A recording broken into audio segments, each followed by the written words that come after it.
Hello again. This is our video solution to problem 4 from quiz 4. And at long last, we are on to Laplace transforms. Sweet. Okay, so in this problem, we're going to compute the Laplace transform of a function, which, ooh, my goodness, it's a piecewise defined function. It's defined differently between 0 to 7 as it is from 7 to infinity. And we want to compute the Laplace transform just using the definition of the Laplace transform. So we're trying to compute LF, and we know that the Laplace transform is given by the integral from 0 to infinity, and thankfully we know what this function looks like from 0 to infinity. Okay, and then we have our function f, which we're going to then multiply by a decaying exponential. Right? And it's tricky, right, integrating this function because it's broken up. So how do we handle that? Well, one of the things we know about integrals is if you integrate from, say, a to b, some function, and then you integrate from b to c, that same function, it's the same thing as integrating from a to c. Well, we can use this equality in reverse. We can break up the interval AC, right? So maybe we had some AC here, right? I don't really care if I include the endpoints, but I have some AC, and I choose some b somewhere in between, and I can break the integral up over these two different regions. Well, it seems pretty natural to break this integral up, which goes all the way from 0 to infinity, at the number 7. So I break this up as the integral from 0 to 7. Now, when I go from 0 to 7, my f of t is actually just always going to be 3. So I get 3e to the negative st. And then I can integrate the rest of the way from 7 to infinity. But now, from 7 to infinity, my function is 6. Okay, well this first one, this is going to be just a regular application of the second fundamental theorem of calculus. All right, so let's handle this one. Okay, so the integral from 0 to 7, 3e to the negative st dt is going to equal by the second fundamental theorem of calculus. Okay, I just need an antiderivative. Well, that's easy enough. Okay, the 3 is a constant. I don't worry about that. I just copy it.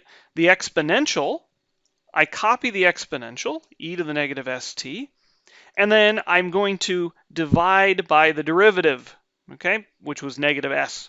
Okay, why? Because, well, if I took the derivative of this, I'd use the chain rule and give me an extra negative s. So I'm going to have to divide by that.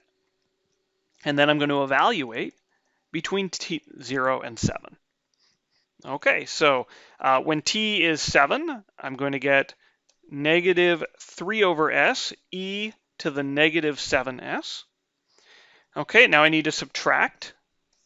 And what happens when t is 0? Well, when t is 0, this exponential is just going to become 1.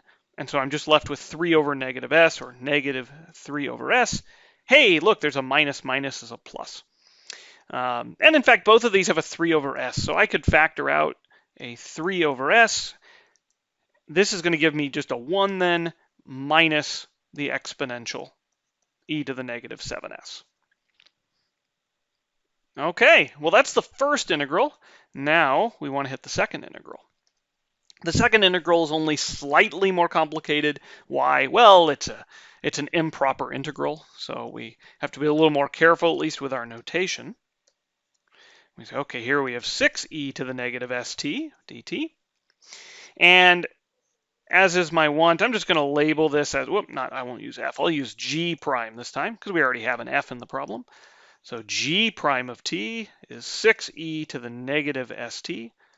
If I find an antiderivative, that will be negative 6 over s, e to the negative st. Same antiderivative as before, I just have a 6 instead of a 3 now. And so I know now that, again, using the fact that I have an improper integral, but also using the second fundamental theorem of calculus, this is going to be g of infinity minus g of 7. Okay. A lot of people like to put here g of 0 instead of g of 7. Why? Because they're so used to our improper integrals going from 0 to infinity. Okay, Now, remember, when we write g of infinity, this is just shorthand. Okay, this means the limit as t goes to infinity of g of t. So we're going to include this in our thinking, right, even if we don't include it in our notation. So what's happening as t goes to infinity? Well, this is a decaying exponential. Yeah. So as long as our s is positive, then this is still going to be a negative exponent.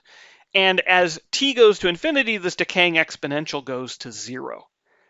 Okay, what about over here? Well, this is just a constant with respect to t. So you multiply something going to 0 by a constant, it will still go to 0. All right, fine, we get a 0 there. Minus, now what's g of 7? Well, at 7, we just copy it down. Minus 6 over s e to the negative 7s. And so in total, this integral is 6 over s e to the negative 7s. All right, so we can go back up. And we had two different answers here, right? We had 3 over s times 1 minus e to the negative 7s. And then over here we had, well, let's copy it, right? It was 6 over s e to the negative 7s. And we have to add these together. Okay, well, let's make a little room so we can actually add these together now. All right, and let's see. Well, I have here two copies of this exponential. Here I have 6 over s of them, and then here I have minus 3 over s. So in total, I'll have 3 over s copies of this exponential, and then there's a 3 over s business just floating around. And that's our Laplace transform for this piecewise defined function. All right. Moving forward, we might have some slicker way of being able to compute this using a theorem. All right, we'll find out. But for the moment, this is our method, right, for computing the Laplace transform. And it's just work, right? That's all it is. You got to know this definition, right? If you don't know the definition of the Laplace transform, this becomes impossible. You also need to know this property, right, that you can split integrals up along an interval. Right? If you don't know how to do that, right, or you don't know that's true, this is also going to be impossible. But once you do, then this becomes a very reasonable thing to do and a reasonably straightforward calculation.